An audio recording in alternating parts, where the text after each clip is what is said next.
नमस्कार भाई, दर्शकों का बहुत बहुत स्वागत है। आज आप देख रहे होंगे ना, ये स्टूडियो टाइप पॉलिटिकल खबरों से बिल्कुल दूर, क्योंकि लगातार मैं 2 दिन से पॉलिटिकल खबरें कवर कर रही हूँ, तो आज उनसे दूर होकर आपको एक ऐसी शख्सियत से मिलवाती हूँ जो टीचर तो हैं, उसके अलावा उनका जो पैशन है ना वो जबरदस्त है। उस पैशन को जिंदा रखे हुए हैं, सारे काम काज से फ्री होके वो शायद मुझे लगता है डांस एक तो गाने पे जरूर वो डांस करते हैं। मैडम मीनू गोयल है। वैसे तो इनसे शायद कोई ऐसा नहीं होगा जो इनसे परिचित नहीं होगा, और सब्जेक्ट भी बड़ा खतरनाक है। पॉलिटिकल साइंस, पॉलिटिकल साइंस है भाई। राजनीति ऐसा नहीं है कि भी जो पॉलिटिशियन लोग वही राजनीति को समझते हैं। असल ज्ञान इन किताबों से भी आता है। उनके नियम कानून, संविधान की पालना, संविधान के जितने भी नियम हैं वो पढ़ते भी हैं और पढ़ाते भी हैं। आजकल ये जोली के सीनियर सेकेंडरी स्कूल में बतौर जूनियर लेक्चरर हैं। तो मैं इनकी वीडियो अक्सर देखती रहती हूँ। बड़ा मतलब गजब का डांस करते हैं। तो वे आज इनका डांस भी देखेंगे और इनसे थोड़ी सी हम बात भी करेंगे। मीनू मैम, सबसे पहले आपका बहुत बहुत स्वागत। थैंक यू सारिका मैम, आपके आने के लिए मैं बहुत बहुत आभार प्रकट करती हूँ। और आपके चैनल की जो एक नई पहल है, एक नई सोच है कि हम जैसी महिलाओं को आगे लाना, सामने लाना, कि गोहाना क्षेत्र की महिलाएं अपने एक रूटीन वर्क से हटके कितना आगे कुछ कर सकती हैं, आप लोग वो दिखा रहे हैं। उसके लिए मैं सबकी तरफ से आपका आभार प्रकट करती हूँ। अच्छा, गोहाना में एक खास बात है, गोहाना की जो कमांड है ना, मैं अपनी वीडियो में बोलती हूँ, सब महिलाओं के हाथ में। Thank you. चेयरपर्सन रजनी, बिल्कुल मैम, डीसीपी भारती डबास, बिल्कुल, एसडीएम अंजलि जी, और बीपीएस खानपुर की वीसी डॉक्टर सुदेश चिकारा, और एमडी प्रिंसिपल तो हैं, और एक शख्सियत ये है। आपके जो चेहरे की मुस्कान वैसे तो हमेशा भगवान करे कायम रहे। अच्छा, ये बताओ मुझे, जैसे आप 21 साल से हैं जी, उस टाइम तो बच्चे भी छोटे थे, तो ये आपने जो जॉब, घर और ये जो डांस, इन तीनों का मुझे थोड़ा सा बताएं। ये कहते हैं मैम कि जुनून जिंदा रहना चाहिए। जुनून तो जिंदा रहता ही है, बस थोड़ी सी जिम्मेदारियों के चलते या अपनी व्यस्तता के चलते हम थोड़ी सी चीजों से हट जाते हैं, लेकिन थोड़े समय के लिए।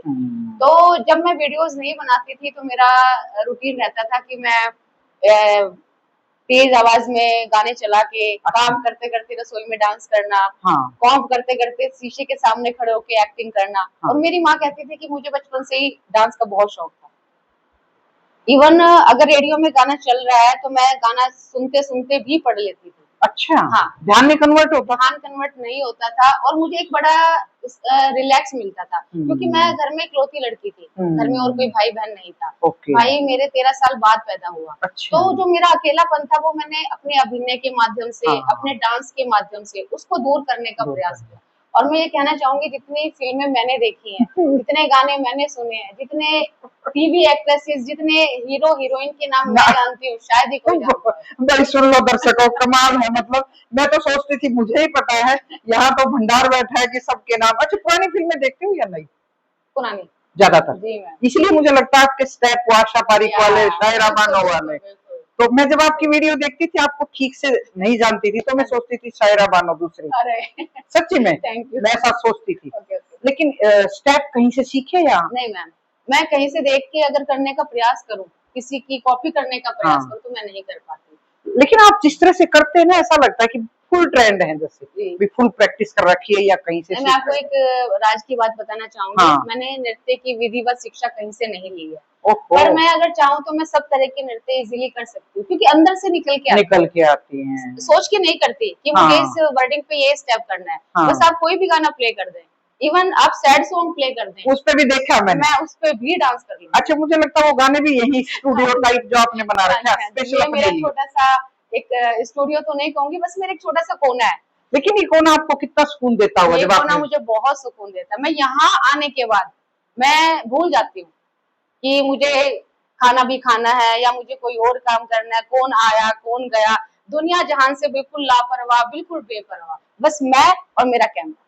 मैं जो लोग डॉक्टर के पास जाके कहते हैं कि हमें टेंशन होगी, देख लो भाई, और ऐसा नहीं है कि इनकी लाइफ सारी स्मूथली है, वो मैं उस पर जिक्र नहीं करूँ क्योंकि वो इनकी निजी लाइफ का हिस्सा है। मुझे बहुत चीजों का पता है। मैं एक बात और बताना चाहूंगी, 4 सर्जरी से मैं गुजर चुकी हूँ।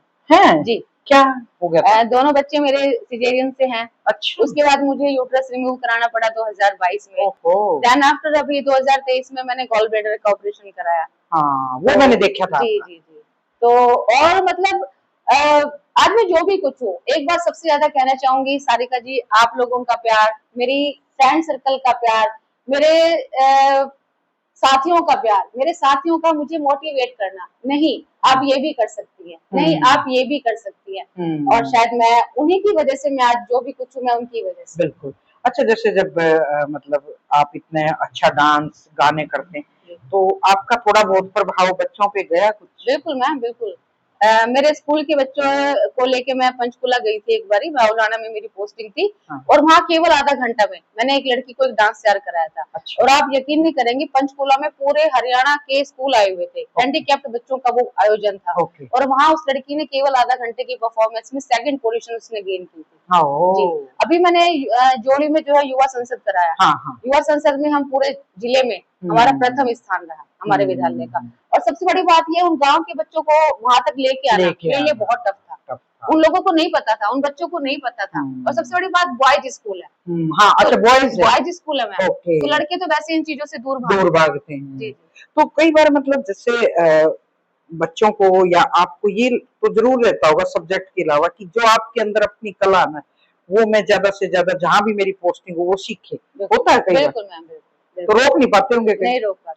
मेरे तो कोशिश ये होती है कि मैं बच्चों के साथ बच्चा बन जाऊं। मैं भूल जाती हूँ मैं 52 साल की होने जा रही हूँ। बचपन कितने साल के हो गया? मैं 52 साल की जुलाई में भी हो जाऊंगी मैं। भाई ये तो मेरे को पसीना आ गया है। एसी चल रहा है लेकिन पसीना आ गया, क्योंकि मैडम को मैं जब से जानती हूँ ना, तब से ऐसी हैं। नजदीक से मिलना कभी कभी हुआ, लेकिन आज बैठ के सच में मन की बात करें। एक मैं देखती हूँ आप अक्सर 15 अगस्त और 26 जनवरी को जो भी हमारे कार्यक्रमों का आयोजन होता है सरकारी, उनमें जजेस लंबे टाइम से जज भी हैं। तो ये तो आपकी खूबी है। और आज कौन से गाने पे मुझे दिखाने वाले हैं, और मैं सोच रही हूँ कुछ मैं भी सीखूं आज, ताकि दर्शक भी देखें। ये मेरा सौभाग्य मैम, मैं आपको नहीं सिखा सकती। नहीं। कौन से गाने पे आज आप जो भी आप कहें। नहीं, आप मुझे बताएं, फिर मैं उसी में सिलेक्ट करूंगी फिर गाना। जो भी आप कहें, जो भी आपकी इच्छा। मुझे तो बताएंगे ना। आपकी फेवरेट हीरोइन कौन है? मेरी फेवरेट हीरोइन मैं खुद। हाँ। तो आप हीरोइन से तो कम है नहीं ना। चलिए, फिर भी चलो किसी का गाना जो आपको ज्यादा पसंद हो। कौन सा? मीना कुमारी का है पाकीज़ा फिल्म का चलते चलते। बड़ी भाई पुरानी फिल्मों की शौकीन है बेशक। मतलब इनकी जो सोच, इनका जो काम करने का तरीका, वो आधुनिकता और जो परंपरा और संस्कृति का एक सचमुच में एक ऐसा मेल जिसको बहुत लोगों को सीखने की जरूरत है। समाज में हर व्यक्ति परफेक्ट नहीं हो सकता, कुछ ना कुछ छोटी छोटी कमियां होती है। समाज का नाम यही है कि एक दूसरे की अच्छाइयों को, एक दूसरे के जो पैशन को सब नहीं अपना सकते, लेकिन कुछ चीजों को हमें सीखना चाहिए। अभी पाकीज़ा फिल्म के गाने पे कुछ स्टेप देखते हैं मैडम से, और कुछ मैं भी सीखती हूँ। आप मेरी वीडियो देखते रहिए, अभी कुछ और बाकी है। बहुत बहुत शुक्रिया, नमस्कार।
देखा डांस, शुक्रिया, बहुत बहुत शुक्रिया, कमाल कर दिया। सीख ले भाई, जिनको नहीं आता मैं तो सीख के जाऊंगी थोड़ा सा। और मेरा YouTube चैनल है, आपको कुछ नया देखना है, आप थोड़ा सा मुस्कुराना चाहते हैं, आप थोड़ा सा तनाव मुक्त होना चाहते हैं, तो मेरा चैनल है टैलेंटेड मॉम 2528। ये गजब की बात है, मेरे चैनल मेरे चैनल का प्रमोशन हो रहा है भाई। Yes, yes. मैम सच में कमाल कर दिया, थैंक यू।